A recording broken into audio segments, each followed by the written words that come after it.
Et ça démarre. Bonjour tout le monde. Alors aujourd'hui, nous sommes dans un champ. Alors je vais tourner ça. Voilà, exceptionnel. Alors je pense que je vais essayer de cadrer correctement. Ça risque d'être un petit peu compliqué. Parce qu'il faut que je marche dans ce putain de champ. Alors, oula, c'est compliqué, hein, ce putain de truc. J'y arrive à le recalibrer peut-être. Alors, si je fais ça.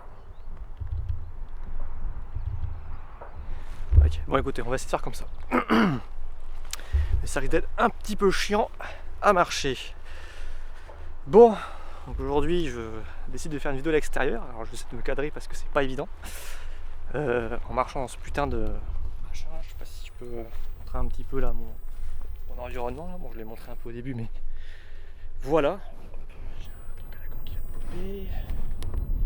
Bon, je galère avec cette caméra à la con là. C'est plus le stable là qui est chiant du truc. Bon, donc aujourd'hui vidéo en extérieur. Je me promène dans les champs du nord de la France. La France.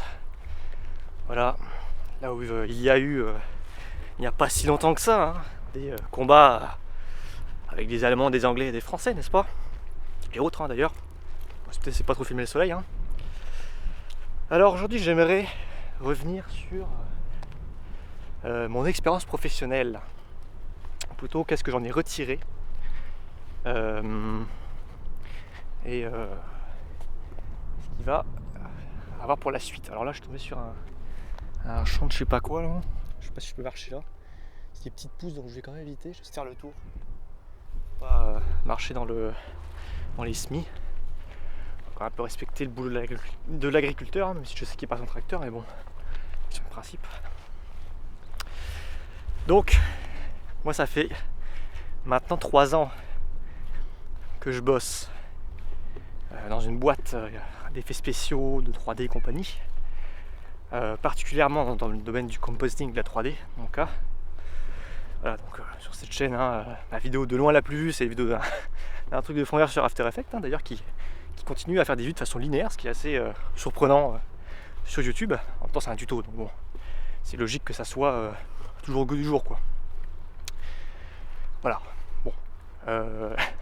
Où est-ce que voilà, donc sur cette chaîne je faisais des petites choses comme ça, des petits contenus à la con, voilà, à propos de ça. Et avec les niveaux que j'ai aujourd'hui, si je devais faire des tutos plus poussés et compagnie, je pense que ça pourrait bien prendre. Hein. Mais bon, il y a beaucoup de choses qui sont déjà sur YouTube. Enfin, il y a trop de trucs déjà sur YouTube. YouTube est complètement gangréné par des tutos débutants à la con de Blender. Là. Franchement, c'est un enfer quand on veut se documenter. Il y a quelques bonnes chaînes un peu plus avancées, mais bon, bref, je suis pas là pour parler de ça. Je suis là pour parler de mon expérience professionnelle en tant que 3D/Camper Nuke. Bon, alors je bosse toujours pour cette boîte là, encore pour quelques mois, et j'en pense beaucoup de bien d'ailleurs. Je dirais qu'il y a un décalage entre la réalité du monde, hein, si on peut dire chose ainsi, et mes propres vues sur ce dit monde. Bon, faut bien penser que ce domaine-là, c'est un domaine qui fait rêver, parce que c'est cool, hein, faire des effets spéciaux, faire des trucs. Alors, j'ai pas travaillé sur des gros, énormes productions Netflix à la con, lapsus révélateur. Bon, j'ai quand même fait des Netflix, fait l'animation et compagnie. Donc oui, effectivement, c'est une industrie qui fait rêver. Surtout le jeu vidéo, hein, c'est très connu. D'ailleurs, la formation que j'ai suivie est plutôt adaptée pour le jeu vidéo. Voilà. Mais ça reste une industrie. Et qui dit industrie, dit production. Hein, parce que bon, faut bien payer les employés, faut bien avoir des contrats et compagnie. Bon, voilà quoi, c'est le marché, c'est tout.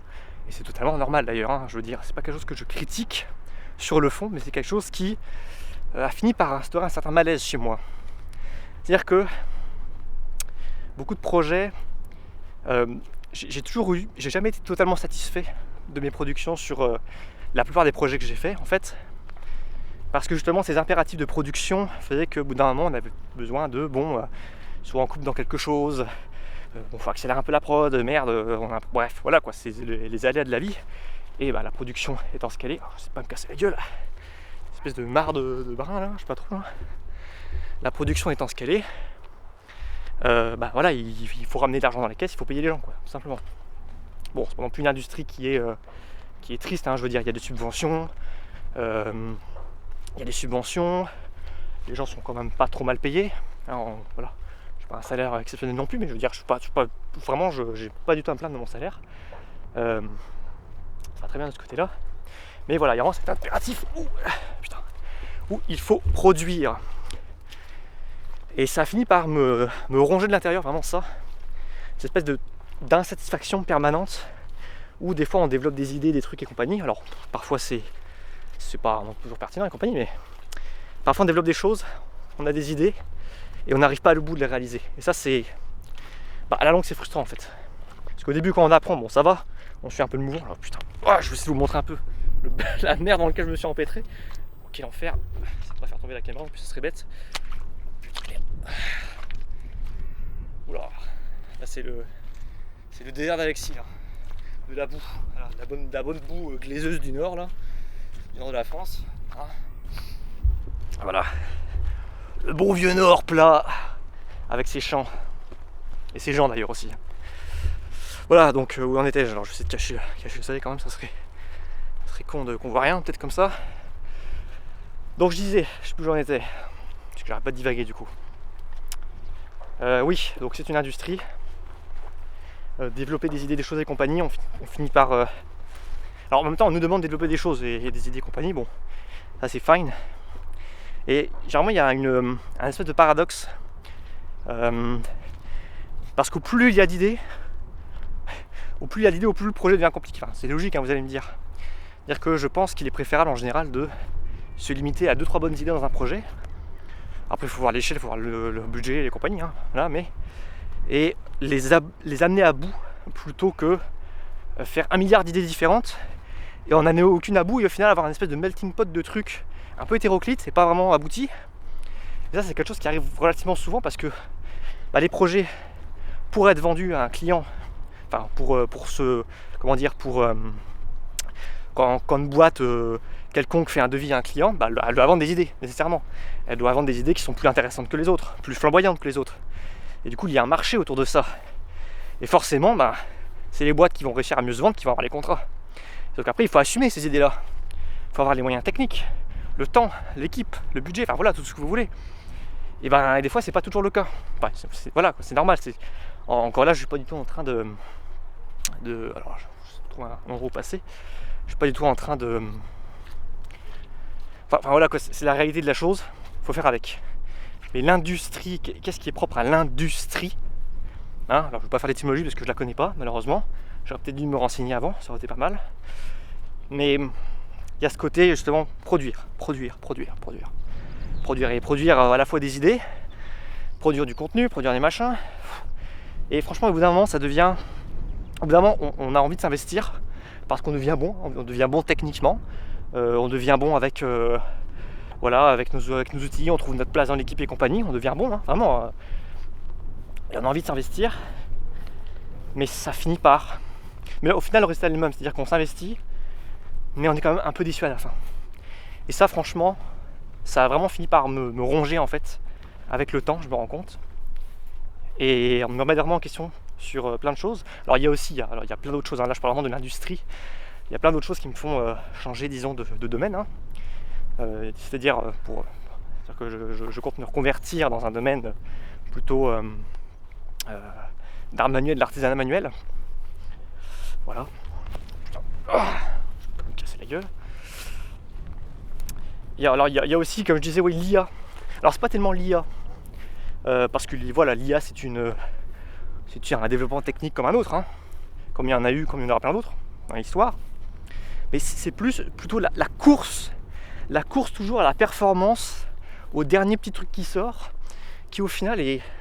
Non, je vais passer par là.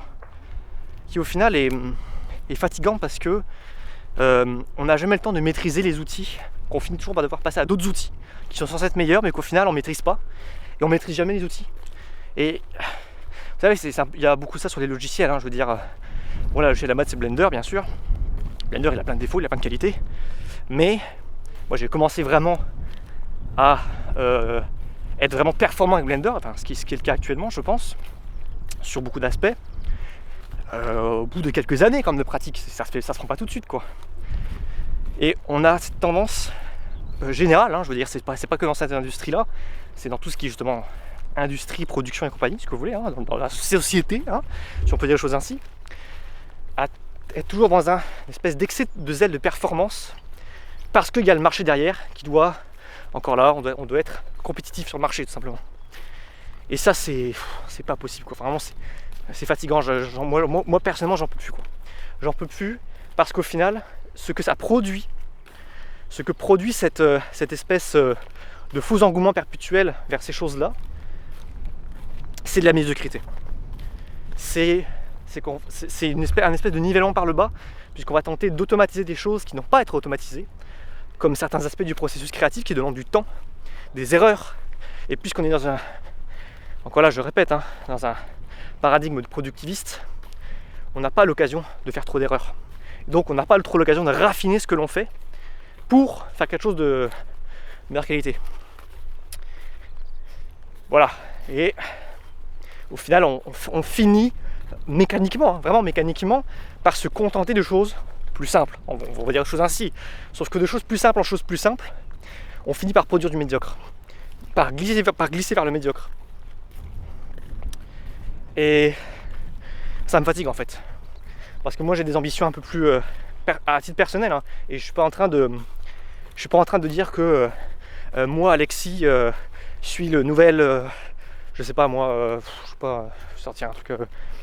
je suis le nouvel Spielberg ou je ne sais quoi, pas du tout. J'ai aucune prétention vis-à-vis de ça. Mais j'ai une vocation, précisément, à m'élever d'un point de vue personnel, artistique et tout. Philosophique, même à ce niveau-là, j'essaie un petit peu avec le temps de développer des choses. Autant au niveau de l'esprit que sur le reste. Et de devenir à mon échelle la meilleure version de moi-même, je peux dire ça ainsi, bien sûr, mais particulièrement dans le domaine artistique, surtout quand c'est un domaine dans lequel on investit beaucoup de son temps, on a envie de produire des choses qui valent le coup en fait. Et en fait je m'y retrouve pas dans l'industrie de façon générale, je m'y retrouve pas là-dedans, ce n'est pas l'esprit de la chose. Encore là, j'insiste parce que vraiment c'est important, mais je respecte cet esprit-là. Disons que de toute façon j'ai pas le choix, c'est comme ça. Je vais pas aller contre, je vais pas tenter de changer le paradigme, parce que c'est impossible à mon échelle. Mais dans ce cas, eh bien, je prends les choses en main et je fais autre chose, simplement. Voilà. Donc c'est pour ça que je quitte cette industrie de la 3D. J'en suis un peu écœuré, sincèrement. J'arrive plus à faire de projet personnel. Pourtant, j'ai jamais eu autant d'idées de ma vie qu'en ce moment. Pourtant, dans une phase particulière d'ailleurs, jamais eu autant de. Alors, c'est tout quoi, mais j'ai fait un rêve cette nuit où j'ai rêvé d'une espèce de tour champignon dans un marais, un espèce de truc, un bâtiment, un espèce de mélange entre du brutalisme, de l'art nouveau, c'était exceptionnel quoi. Mais j'ai pas les moyens, j'ai pas la volonté nécessaire ces temps-ci, parce que bon, parce que je suis fatigué en fait, voilà, de tout ça, de réaliser ça pourtant, putain, c'est exceptionnel quoi. Voilà, ce que j'ai vu, si je mettais le temps de le représenter dans une image, dans une animation, ce que vous voulez, ça fera un truc cool quoi. Et c'est vraiment quelque chose de... Bref, je m'égare. Voilà, donc je suis fatigué de cette industrie. J'en veux personne d'ailleurs, j'ai dit un nombre incessamment, enfin un nombre incroyable de fois, mais voilà, mais disons que je ne m'y retrouve pas, Bon, voilà, alors je sais pas, je pense que je sais pas si j'arrête là ou si je continue peut-être sur autre chose. En tout cas, écoutez, vous qui êtes sur cette chaîne, alors je ne sais pas qui vous êtes d'ailleurs, parce que forcément, vu que je fais du contenu vachement différent, et ça fait 5 ans que j'ai rien posté, ouais, après c'est pas une grosse chaîne, je veux dire je fais 30 vues quoi, sur mes vidéos maximum, mais de toute façon j'en ai rien à foutre, c'est plus là pour être une forme de défouloir et peut-être moi je dirais des archives personnelles, simplement. Je pourrais pas passer, je pense qu'il y a une barrière. Bon, s'il y a une barrière, c'est que le mec veut pas qu'on passe. Bon, vous savez, je vais m'arrêter là, je pense. On va voir un petit peu le paysage là. C'est des champs, hein. C'est des champs à perte de vue. Je sais pas si je suis au max, ok c'est bon. J'espère que j'ai bien cadré, hein, parce que bon, c'est une première comme ça de sortir en public. Moi je suis dans les champs donc il n'y a personne, mais j'aime pas trop. Je suis pas trop à l'aise avec le public. Enfin, c'est pas tellement la caméra, c'est plus de parler comme ça, de parler fort et de parler beaucoup. Je pense qu'il peut en gêner certains. Ou du moins moi ça me gêne de le faire en tout cas. Donc bon, on verra bien avec le temps. Voilà. Donc écoutez, je pense que je vais arrêter là. Pour le moment, hein. Peut-être que je les ressortirai si j'ai autre chose à dire, mais pour l'instant, c'est tout.